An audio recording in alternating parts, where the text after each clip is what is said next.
right, let's actually address in the fundamental side of the story. There is enough to be spoken about. Do bear in mind the fact that macros, which were thus until now not spoken about, have actually started taking the center stage. And in this week, which is going to be an eventful week, remains to be seen how macro, FII trend and FNO expiry overall dictate the cues for Indian equity markets. But to discuss this and more, we're being joined by Ajay Vora, who heads equities at Nuvama Asset Management. Morning there. Morning. All right, I'm just going to start off with your assessment overall. Do you think a bit of froth is still there for the equity markets even after it recording the biggest weekly loss in 7 months in the previous week, falling by over 3% for both Nifty and Sensex? Do you still see some amount of froth in the mid cap and the small cap index? Your basic assessment on what do you think, how are the valuations stacking up and the direction in the way the market is headed right now? So hi, good morning, and thanks for having me on the show. Pleasure. So broadly, if you look at it, I wouldn't say that there is a froth in the market, but clearly our markets are no longer cheap. So if you look at how the markets have behaved over the last 6 months, the frontline index, which is Nifty, has moved almost 20% from the March lows, and most of the the small and mid cap indices are also up around 30% plus. So definitely there has been a valuation reset in the market, and rightfully so, because most of the companies have reported fantastic numbers. So as we have seen historically that generally when the overall global environment is sanguine, you will end up having returns very much front loaded, and that is what has happened this year. But now from here on, I think that it is necessary for the markets to consolidate at the current levels within a range. I would say somewhere around 18.5 to 20,000 in that kind of a 10% range. But broadly, I feel that the market setup and the overall corporate earnings setup is also looking very positive.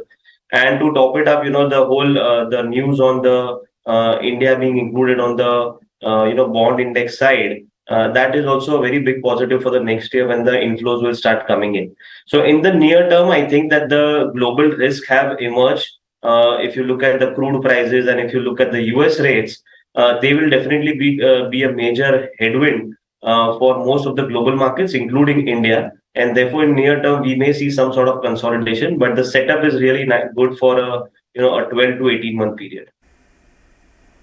Sure. I also wanted to chat with you extensively about the banking space and the divergence that we're seeing between both PSU banks and private banks. I'm sure you would have preempted this question given how the momentum has already stacked up. For PSU banks, perhaps, which are sitting at that 13-year high, a bit of profit booking here and there, but the trend remains intact. Let's also talk about just a little short-sighted today. If you just look at the divergent trend between something like a Bajaj Finance, of course, there is a news trigger to it on fundraising, and something like an Axis Bank or HDFC Bank for that matter. The question is, what do you like more, PSU Bank versus private banks? And B, within the space that you like, which are your top picks?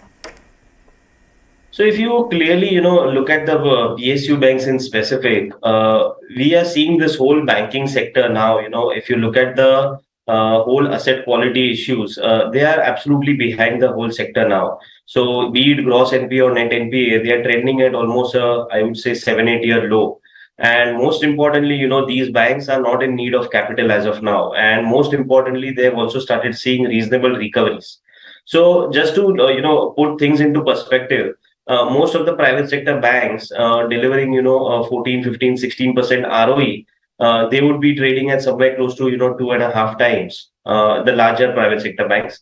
But if you look at the PSU banks, the tier 2, tier 1 PSU banks, they would be also delivering closer to 13, 14% ROE, and they are trading at less than 1 time price to book.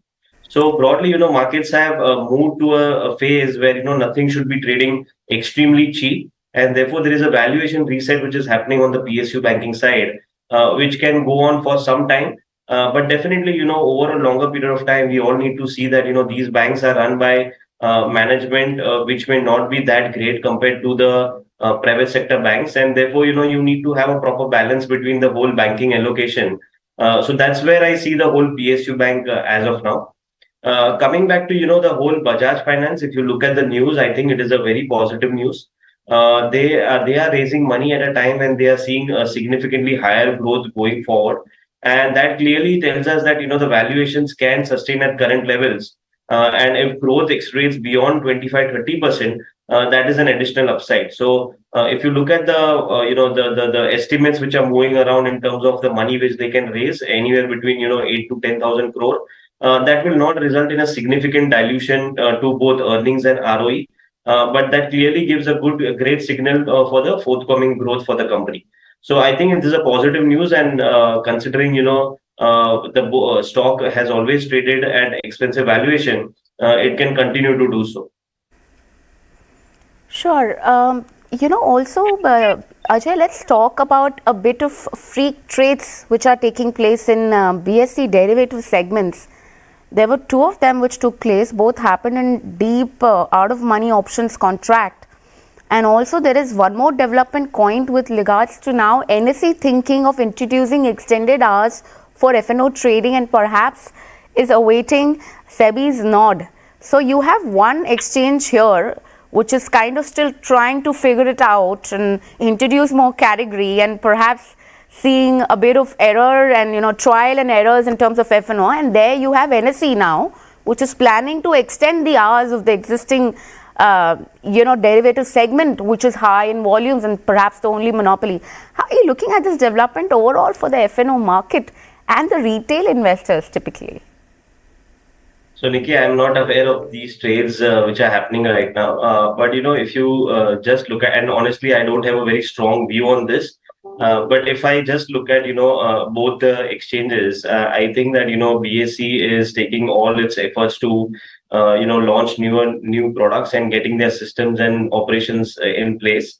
That is taking time, but I think they are progressing pretty well. Whereas NSE, as you rightly said, is an established player with a significantly higher market share, and they have tested all this new products and technology related issues well in advance. So I think that both here are having their own role right now. Beyond that, honestly, I don't have a very strong view on this. Sure.